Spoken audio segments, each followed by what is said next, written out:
Connaissiez-vous Onyanga?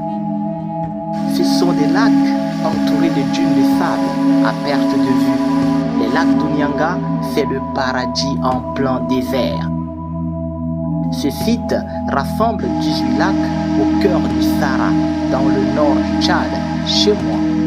C'est un paysage naturel d'une beauté exceptionnelle qui s'étend sur des dizaines de milliers d'hectares. La surface de l'eau varie du bleu intense au vert vif. Des roseaux flottants couvrent la moitié des lacs et on y voit de nombreux oiseaux aquatiques comme les flamants roses. Le site offre une vue magnifique dans un environnement hyper aride. Le contraste avec le désert est saisissant. La variété de formes et de couleurs saisit le spectateur, tel un mirage. Les lacs d'Onyanga, c'est vraiment le paradis en plein Sahel. Un paradis qui date des milliers d'années.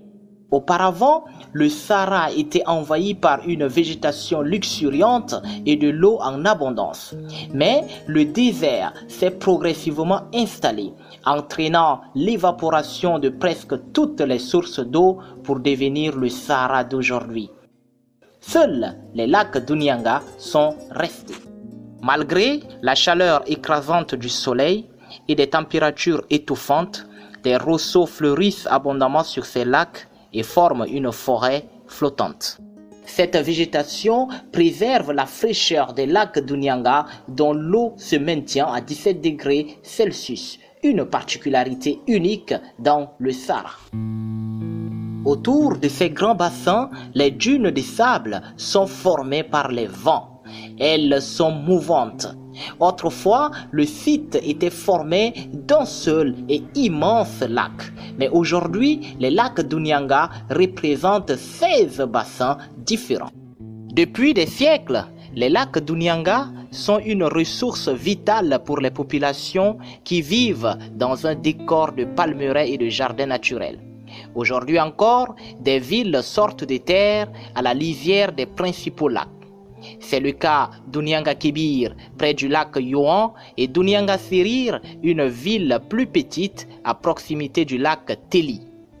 En plus de la culture de fruits et légumes, les autochtones pratiquent la pêche et l'élevage du bétail, principalement des chameaux, des moutons et des vaches. Avec l'expansion du désert et le dessèchement de la savane dans le nord du Tchad, les lacs d'Onyanga font partie des rares lieux accueillants de cette partie du Sahara. Le site est classé au patrimoine mondial de l'UNESCO.